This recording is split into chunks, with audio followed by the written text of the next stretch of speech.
Hi everyone, my name is Kelly and I run Eat, Train, Live. I've been asked to join you today to give you some extra strength and conditioning based exercises to add to your warm-up. So we're going to start off with ankles. The first exercise I'd always start with is ankle circles, just because it's quite gentle, and we also start with weight bearing on the opposing leg to the one we're doing our circles on, which means we help improve stability in the standing leg. So firstly, we want to make sure in most of our exercises that we do, we have a nice strong torso, an engaged core and a neutral pelvis. It's quite common for postures nowadays to have a tilt like this, where we're taking that duck position. We want to make sure we tilt that pelvis under. So imagine a bowl of water. If you tilt like a duck, we spill the water forward. If we lean back, we spill the water back. We want to make sure we keep that water in that bowl. So tuck that pelvis under, core is nice and tight, we pull our belly button in. So we're in this position now, we stand on a standing leg, so let's say our right, soft knee, lift the foot, you can hold on to something for balance if you need to, and we'll just do circles around in a clockwise direction. Let's say we do somewhere between 6 and 10 circles, and then we change direction.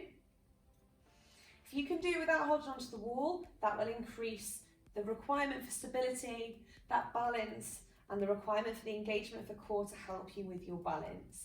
So once we've done on one leg, we will then swap and do the other.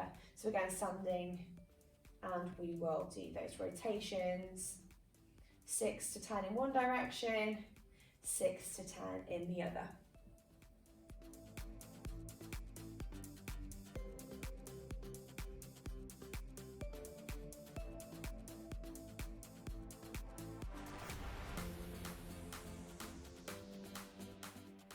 So another exercise we can do to get those ankles and feet a little bit more mobile and build more strength in them is called ankle rocks. Take our feet around hip width apart. Again, neutral pelvis, engaged core. From here, we're just going to shift the weight forward onto the toes, back into the heels so that we can lift the feet. Don't go over the top to start. We want to make sure that we control it and that we keep our torso really balanced. Again, not just the pelvis here. Imagine you're holding like a bowl of water in your hands here. So we want to keep nice and steady, so the movement is all in the ankle and the feet, and we're keeping that stability through the body so the torso is not moving. We can make it more of a heightened on the toe position and maybe do more dorsiflexion with those feet pulling toes towards you. A great exercise for strengthening your calves, which are really important while running, is the calf raise.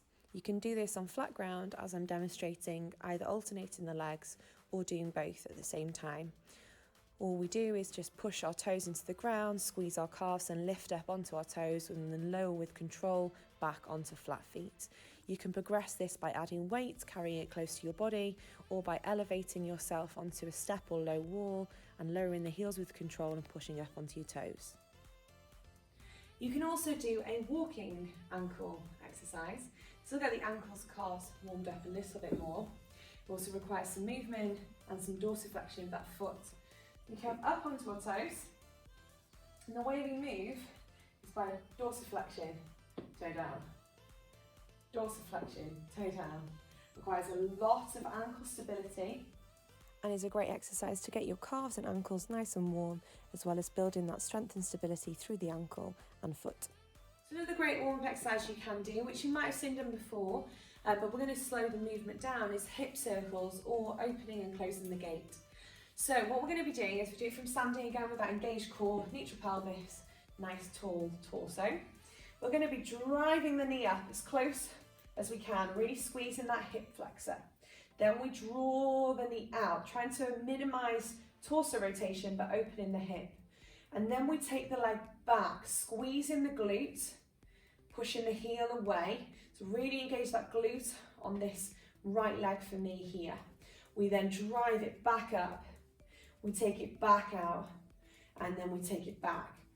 We'd repeat that, making sure we can feel it, the engagement in the hip flexor, the engagement in the abductor, taking the knee out, and the engagement in the glute, extending the leg behind us.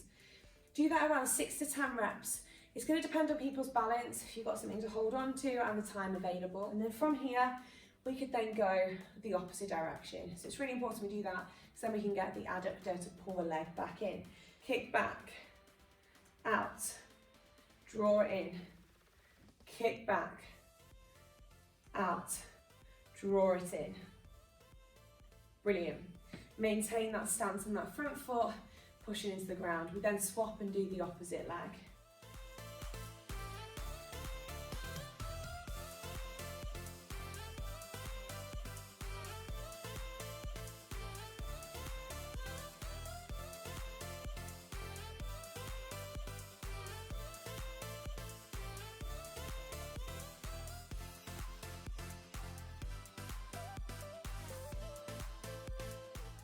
Further into that, a few exercises you might already be doing in your warm-up are leg swings. Now these are really effective. Please don't take them out, please still do them, but just make sure that your torso is fully engaged and your pelvis is nice and neutral for them. So relaxing the shoulders, you can hold on to it if you need to.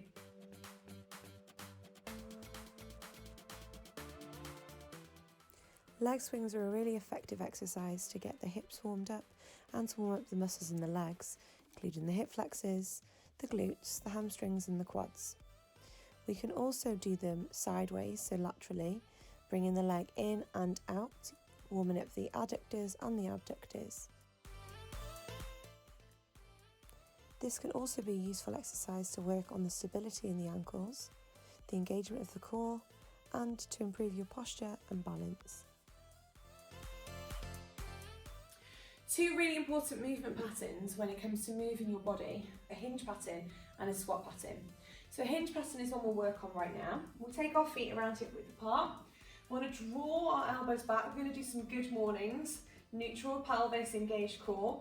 We send our bottom back, we look down towards the floor. Follow wherever you're looking towards your feet. Send the bottom back, feel that extension through the glutes and hamstrings. Soft knee, but don't bend it. And then we squeeze our glute every time we come to the top. So squeezing those glutes together. The hinge pattern works our posterior chain. That's the back of our body. So it's recruiting and engaging muscles all the way down the back of the body, from the shoulders right down to the heels. The reason we want a nice strong posterior chain when it comes to running is because often with running we work our anterior muscles, the front of the body, and sometimes those muscles can become dominant. You'll hear of quad dominance quite often with runners. So it's important that we work the hamstrings and the glutes and maintain good strength and mobility in those muscles too. Progression movements that people could include in circuits which develop on this movement are deadlifts, kettlebell swings or weighted good mornings. Another hinge pattern movement is a single leg hinge or a single leg deadlift.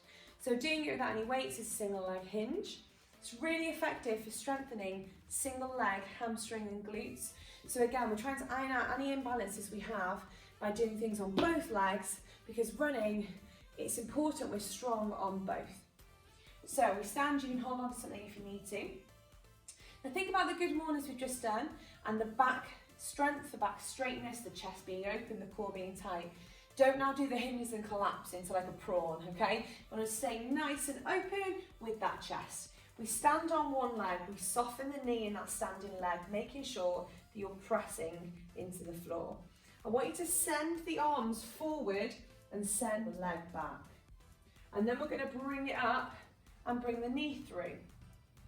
And again, we send it forward with the hands, send the foot back, bring it up to that position. So it's really going to work on the strength in your glute and hamstring, also that stability in the ankle, and working on your balance too. We're going to swap and do the other side. Soft standing leg, and we send that forward and bring that back through. If you have anyone who's particularly wobbly, you're going to hold on to something on the same side as the leg, and then just send one side forward to the same side as the leg that goes back and back in.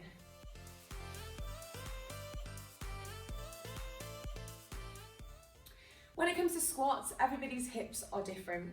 So make sure that you get everyone to stand around hip width apart, but some people might be able to squat literally narrow with their feet facing forward, and for others it might have to be a little bit of a wider stance, or just simply turning their toes out, or perhaps both. So just allow people to play around with that, just so they can find that open section of their hips, which allow them to sit down into their squat. Now we relax our shoulders, we keep our chest open and shining forward, and we keep our gaze forward. Now to help counterbalance that squat, we can send our arms forward, or if not, keep them up or close to our chest, okay? So for this, we're going to send the arms forward, drive the bottom back towards the heels, stand up.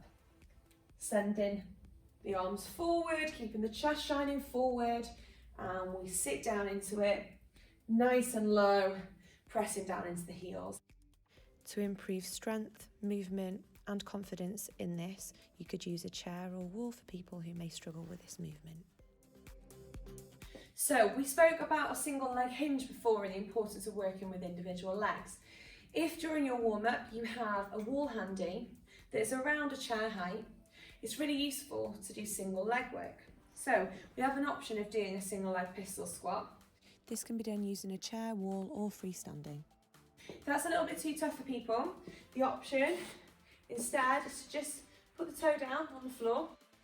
Squats are a great exercise for runners as they use the same joint action and the same muscles in the quads, hamstrings and glutes, and done single leg like this helps build stability in the standing leg too.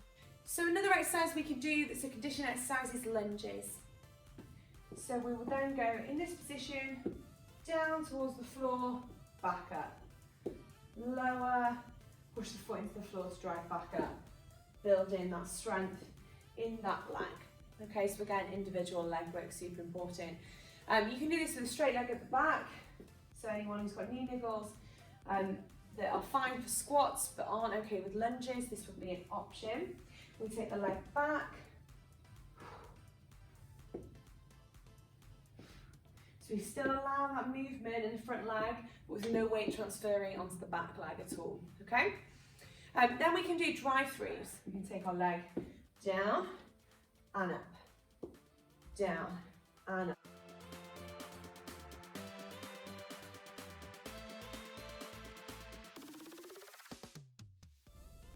A way to progress this movement is to increase the range and the power required in that front leg by elevating the foot. Wall, step or chair is suitable, pushing the foot into that object, driving through and controlling down.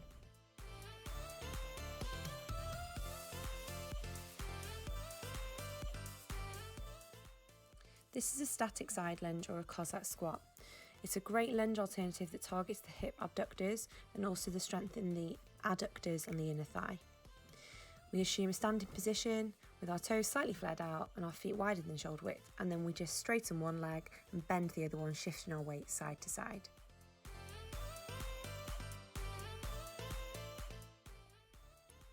Working the same muscles in the adductors in the inner thigh and the abductors in the hips, we can then progress the movement by stepping out into that side lunge, therefore requiring the foot and ankle and the leg muscles to support with stability and power in pushing us back to our centre.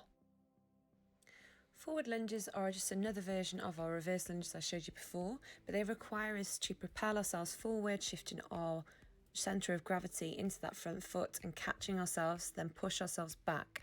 So therefore there's more requirement on the stability muscles through that leg, and also there's more impact on the joint. An easier version is to do a static lunge or split squat, so keeping the feet still, lowering our knee down towards the ground. Whilst it's easier in that there's no impact, it can build endurance in that we tend to do higher reps on one side before swapping. We can progress this movement by elevating the back foot, so now the weight is mostly in that front foot. We press the front foot into the ground, and especially through the front heel, keeping that body nice and strong and sending the weight down towards the floor, directly down hips to ground. Making sure we keep the torso nice and strong and the chest open. We can further progress this movement by adding weight either by your side or at your chest. The curtsy lunge is a great lunge variation which activates the gluteus medius. We start from standing with a nice engaged core and chest open, and we take one leg behind the other with the knee heading behind the ankle and drive ourselves back in a controlled fashion, pushing that front foot into the ground. As well as building strength through the gluteus medius and through the hip, we also build strength and stability through the ankle and foot.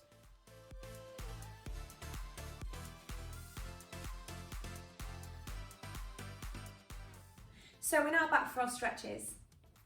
So we're here now, we've just done our run and we want to slow our body down before we stop.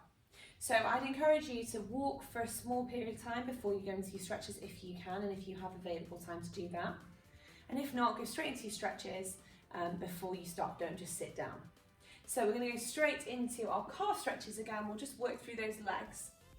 So taking one foot behind the other, think train tracks, okay, not balance beam. Both feet are facing forward, the pelvis is tucked, we lean into that front foot, we take our hands forward, pushing into the foot and pushing forward, keeping the back straight, the core tight, and you should be feeling it in that back calf. If you can't, you are able to take the feet further apart, then do so, but make sure that back heel stays down and you can still bend and lean into that front foot. We'll then repeat and swap it over.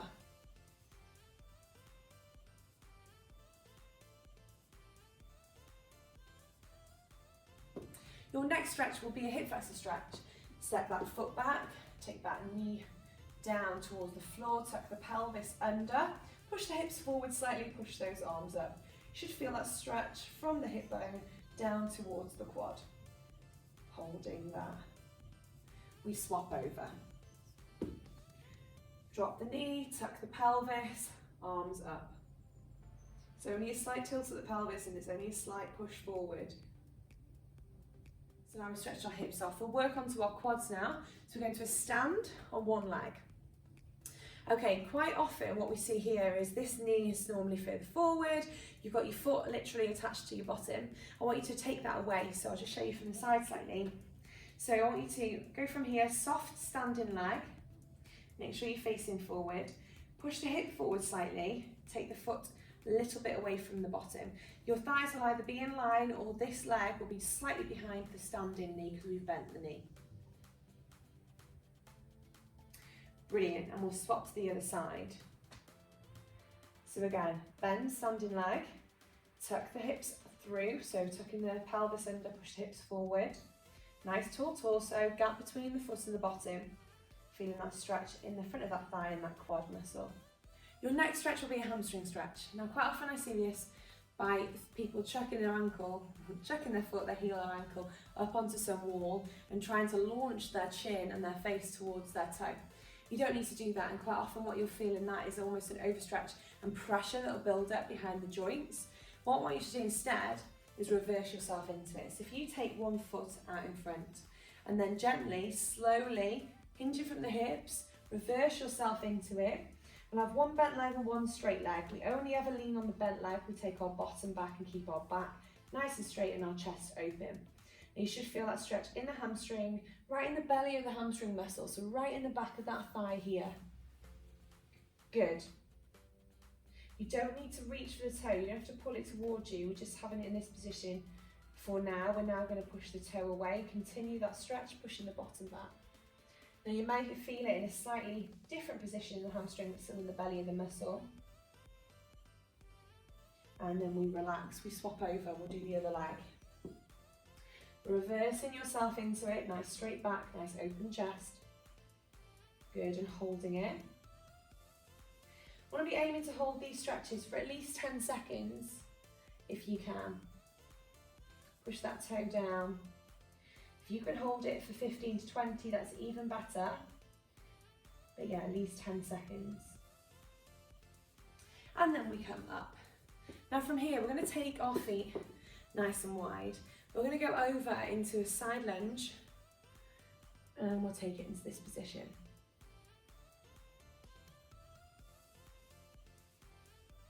And then we swap.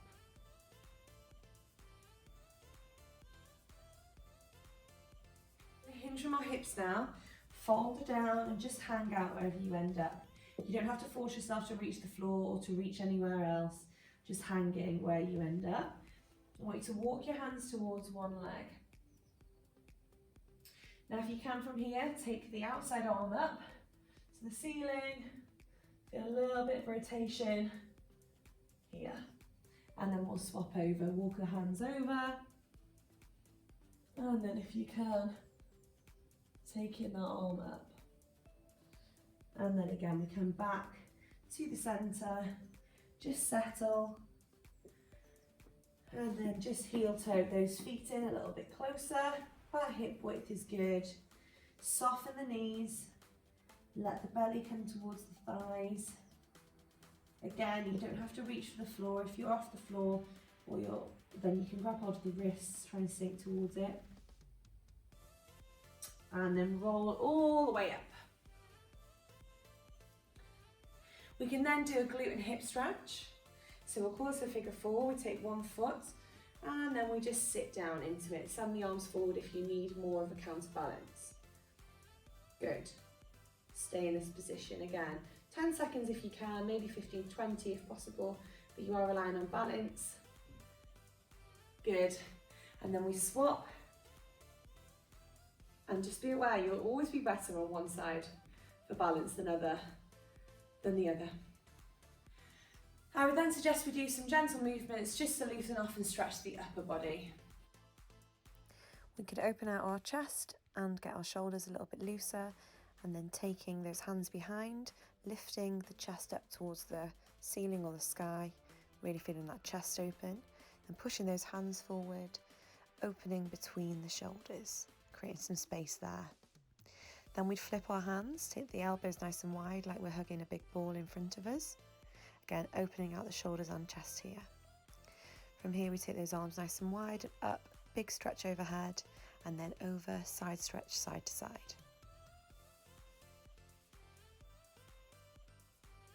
From here we can take those arms down and roll those shoulders back and down into a nice relaxed position. We could then take some neck side to side or circles just to release any tension we may have created in the upper body whilst we've been running.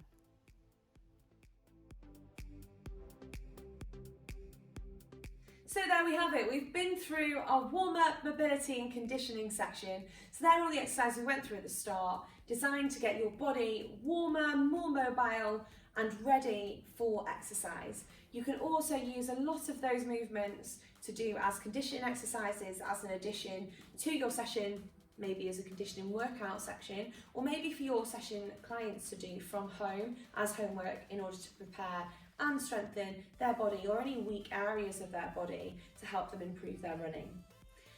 We also went through those static stretches at the end just to make sure your body is nice and stretched and prepared to switch off and for you to go home.